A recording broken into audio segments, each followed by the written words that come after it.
Hi everyone, it's Jennifer McCreath. It's Thursday, May 30th, 2013. Haven't talked about Bill C-279 in a while. It's quietly made its way through two readings in our lovely Canadian Senate.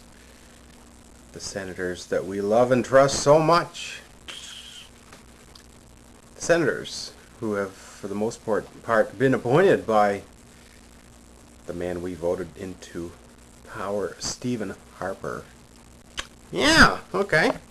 Gives me a lot of faith. So transgender and trans-identified people and human rights. It's a topic that's quite popular. Everyone has an opinion. Every political party has a stance. The NDP party would lead you to believe that they care about trans people. And they want to ram a bill down everyone's throats that they say will give us full human rights, equality, and protection. However, what they've actually done is come up with a flawed blueprint. They've built us a car that's missing a steering wheel and brakes. And they're trying to pass this off as legit and say, well, there you go, folks, we gave you your car. Might not be able to drive it, though. First time ever in the history of Canadian politics, history of human rights, a proposal to put limits and conditions on one's acceptance. You can look at the Canadian Human Rights Code and you'll see words like race, ethnicity, religion. No definitions, just the words are there. You want a definition, you want to challenge what those mean, well, it's open to the tribunals to interpret. We trust that the people running the Human Rights Commission, the Human Rights Tribunal, and ultimately, if necessary, judges in court, we trust that these people will be able to apply their own interpretation of these words with definitions that are consistent with social, moral, and legal norms. However, for the first time ever, we've determined that they're not capable of assessing gender identity or gender expression, and we need to create a definition specifically for gender identity that is extremely useless. Definition that has been proposed in Bill C-279 makes it impossible for anyone other than oneself to suitably classify, assess, or even hazard a guess as to what one's gender identity might be. It's an inner sense of self, okay? So you over there, perhaps you want to discriminate against me on the basis of my perceived gender identity. And you go ahead and do that. I take you to the Human Rights Commission and argue, look, I'm facing discrimination on the basis of gender identity. The person over there is going to say, I have absolutely no clue what your gender identity is. The definition says only you can tell me what your gender identity is. Therefore, there's no way I can discriminate against you based on your gender identity. It must be something else. That's exactly the situation we've got here, folks. It's going to be very easy to get away with discriminating against trans people, something that's already happening, with or without protection. Even worse, gender expression. Well, I mean, okay, I get it. Nobody can identify oneself except for oneself. Expression, though, is a different story. If I express myself in a certain manner, it's designed for interpretation. If I dress up in female clothing and put on female makeup, make it publicly obvious that my name is Jennifer, I'm presenting myself as a woman and expressing myself as a woman. Quite evident that others will see that.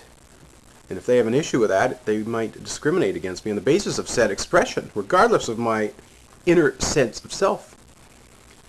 Some folks mess around with gender for something to do as a hobby. Some folks go through transition.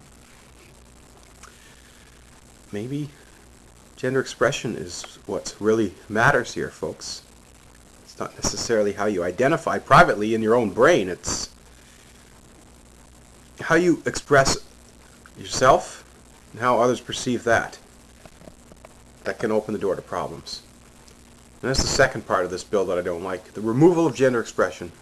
We're not going to protect people on the basis of gender expression. So it's okay to be trans as long as you keep it inside your inner self and don't tell anyone and don't do anything about it. The moment you actually do something about it, well, that falls under gender expression. You're no longer going to get that protection. So not only are we building you a car without steering wheel and brakes, we're not going to give you a driver's license. It's completely useless.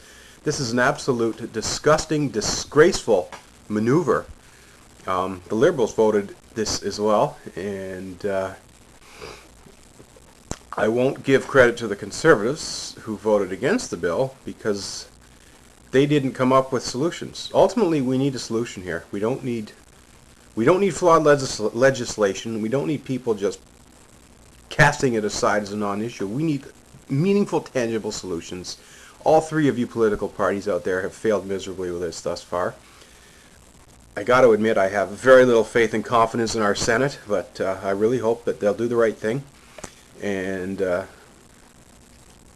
now that this bill has passed second reading, it's going into a Senate committee.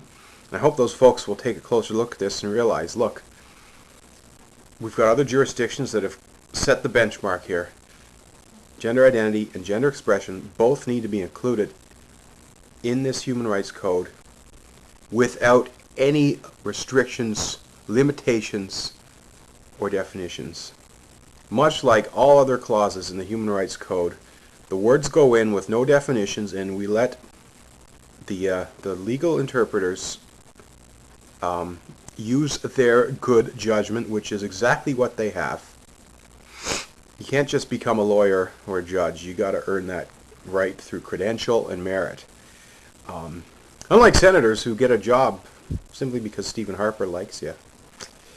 So yeah, we got to do the right thing here, folks. The bill, with the amendments as it stands now, should never pass. It is useless. It's even more harmful. I'd rather someone say, we're not ready to give you a car yet, than give me a faulty car and try to pass that off as we've solved your problem, because you haven't. He's making it worse. So if you're out there, folks, write your senators, tell them that this bill needs to be reverted back to its original form. Otherwise, it should not pass. Thank you very much. By the way, you can go to a website I've created to discuss this matter. Trans Canadians Against Bill C-279, tcac279.org, and you can learn a little bit more about the details of my concerns, and concerns that I've discussed with many other members of the Canadian trans population. Thanks for watching. Jennifer McCreath.